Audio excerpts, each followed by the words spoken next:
Tu viens de sortir de ta sieste, tes yeux sont encore lourds, ton cerveau à moitié éveillé. Tu attrapes la laisse, ton chien bondit comme un ressort. C'est parti pour la promenade. Sauf qu'au lieu d'un départ calme, tu te retrouves avec une traction digne d'un traîneau. La première minute, c'est la guerre. Tu tires, il tire, tu t'énerves, il s'excite, tu finis par te dire « c'est normal, il est trop content ». Mais si ce n'était pas ça, si cette traction n'avait rien à voir avec la joie, mais avec un mécanisme biologique précis que tu peux désamorcer en 30 secondes, tu vas découvrir aujourd'hui pourquoi ton chien se transforme en tracteur après chaque sieste. Ce n'est pas de l'excitation, c'est un pic d'énergie accumulé. Et surtout, tu vas apprendre à le faire marcher à côté de toi dès la première seconde, sans y passer 20 minutes. Pas de punition, pas de collier étrangleur. Juste la science du comportement appliquée à ton quotidien. Promesse. D'ici la fin de cette vidéo, tu sauras exactement quoi faire pour que le départ de la promenade devienne un moment calme, aussi bien pour toi que pour ton chien.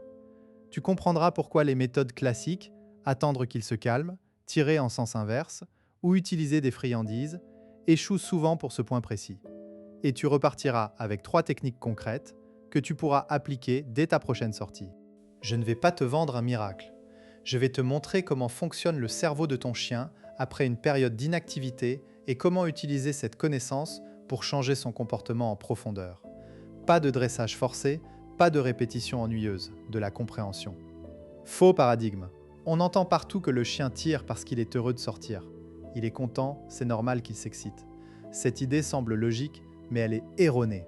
La science du comportement canin montre que la traction en laisse n'est pas une émotion, c'est une réponse à un état physiologique. Autre idée répandue, il faut le laisser se défouler en courant pour qu'il se calme. Tu fais ça? Tu sors, tu le lâches au premier champ, il court 10 minutes, puis il marche mieux? Peut-être, mais tu viens juste de renforcer l'idée que la promenade commence par une explosion d'énergie. Ton chien apprend que laisse explosion. Et le lendemain, l'explosion sera encore plus forte. Dernière croyance. C'est une question de dominance, il faut lui montrer qui est le chef. Alors là, on touche au mythe pur. Le concept de dominance a été démoli par la recherche en éthologie. Il ne s'agit pas de domination, mais de gestion d'énergie et d'attente. Révélation centrale. Le mécanisme caché, c'est le cycle veille-sommeil du chien, et plus précisément l'accumulation d'énergie cinétique après une période de repos. Quand ton chien dort, son cerveau passe par différentes phases, sommeil profond, sommeil léger et des micro-éveils. Pendant le sommeil, le tonus musculaire diminue, la fréquence cardiaque baisse. Mais au réveil, le corps se prépare à l'action. C'est ce qu'on appelle le réflexe d'éveil, une poussée de cortisol et d'adrénaline qui prépare l'individu à faire face à un danger potentiel. Cette poussée hormonale est particulièrement forte après une sieste, car le chien passe rapidement du sommeil profond à l'éveil. Contrairement à nous, qui avons besoin de temps pour émerger, le chien est programmé pour être prêt à agir en quelques secondes. Cette réponse est amplifiée s'il a fait une activité intense avant la sieste. Son corps a stocké de l'énergie non dépensée. Résultat, au réveil, cette énergie est libérée d'un coup, d'où l'attraction. Une étude de Bradshaw sur le cycle activité-repos montre que les chiens en captivité, chez nous, ont un rythme circadien modifié par notre emploi du temps. Ils dorment en moyenne 12 à 14 heures par jour, souvent en plusieurs siestes. Chaque sieste crée une fenêtre d'énergie potentielle. Si tu promènes ton chien après une sieste, tu vas devoir gérer ce pic. Exemples concrets. Prenons Léa. Léa a 34 ans, elle est kinésithérapeute à Lyon. Elle habite en appartement avec son chien, un border collie de 3 ans nommé Pixel. Léa travaille de 8h à 12h, puis rentre déjeuner. Pendant ce temps, Pixel dort sur son coussin. À 12h30, elle attache la laisse pour une promenade de 30 minutes. Et là, c'est la guerre. Pixel saute, tourne sur lui-même, et une fois dehors, il tire comme si sa vie en dépendait. Léa tire en arrière, dit non d'une voix ferme, mais rien n'y fait. Léa a tout essayé. Lui donner une friandise pour le faire revenir, attendre qu'il se calme avant de franchir la porte, faire demi-tour quand il tire. Rien ne fonctionne durablement. Elle en conclut que Pixel est têtu ou qu'il manque d'exercice. Elle envisage même de prendre un éducateur. Un jour, elle décide d'observer le cycle de Pixel. Elle remarque que le matin, après une nuit complète, l'attraction est modérée.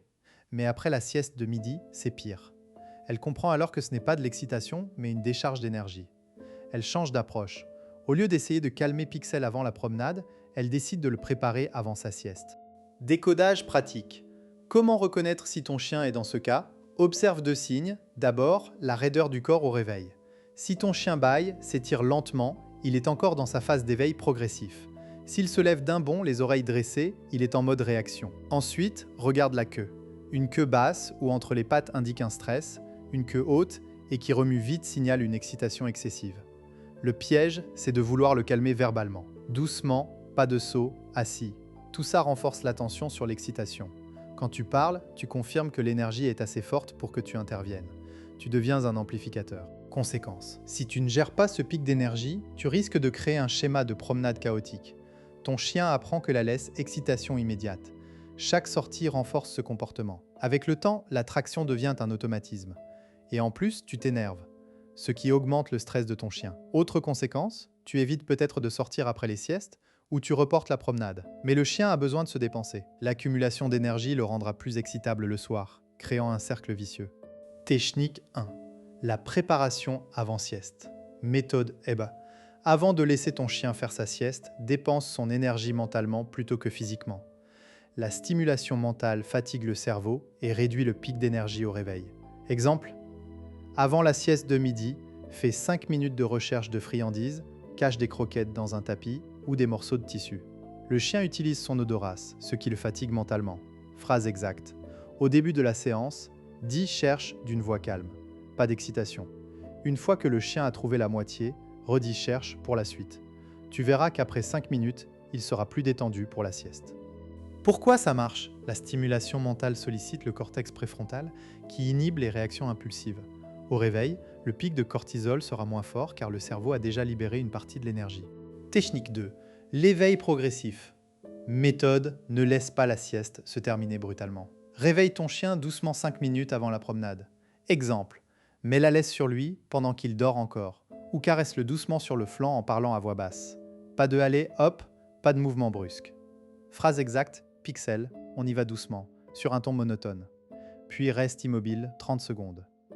Le chien se lève, s'étire, et toi, tu restes calme. Pendant ce temps, tu ne fais pas le lien entre le réveil et la promenade. Pourquoi ça marche? En étalant le réveil sur plusieurs minutes, tu permets au système nerveux de passer progressivement du repos à l'activité. Le pic de cortisol est lissé. Technique 3. Le départ sans traction. Méthode, dès que tu ouvres la porte, tu t'arrêtes. Tu ne bouges que si la laisse est détendue. Pas de pas tant que ton chien tire. Exemple, une fois devant la porte, tu laisses la laisse se tendre. Dès que tu sens une traction, tu recules d'un pas à l'intérieur. Pas de parole. Tu répètes jusqu'à ce que le chien se tourne vers toi ou lâche la tension. Phrase exacte, aucune parole. Le silence est ta force. Quand la laisse est molle, tu fais un pas en avant. Si ça tire, tu recules. Le chien apprend que tirer égale reculer et arrêter de tirer égale avancer. Pourquoi ça marche? Tu utilises le principe de Premack, l'accès à l'extérieur et la récompense. Le chien comprend vite que l'attraction retarde le départ. En quelques répétitions, le comportement change. Objection, anticipation. Mais mon chien est trop excité pour réfléchir, il n'écoute rien. C'est normal, le cerveau émotionnel domine. Les techniques doivent être appliquées en amont, pas pendant la crise. La préparation avant sieste est cruciale. Les friandises ne marchent pas, il les ignore. Normal aussi, à ce niveau d'excitation, les friandises deviennent non prioritaires. Préfère la technique du départ sans traction ou l'éveil progressif. Ça prend trop de temps, j'ai besoin de sortir vite. Oui, les premières fois, ça peut prendre 5 minutes. Mais à force, ça deviendra un automatisme et tu gagneras du temps sur toute la promenade. Fermeture plus appel à l'action. Tu vois, la traction après la sieste n'est pas une fatalité. C'est un mécanisme biologique que tu peux désamorcer avec 3 astuces simples. Préparer avant la sieste, réveiller progressivement et ne pas accepter la traction au départ. La science canine n'est pas là pour te compliquer la vie, mais pour t'aider à comprendre ton chien et à agir efficacement. Si tu veux que ton prochain départ de promenade soit calme, commence dès aujourd'hui avec une seule technique, l'éveil progressif. Et n'oublie pas de t'abonner pour plus d'astuces basées sur la science du comportement.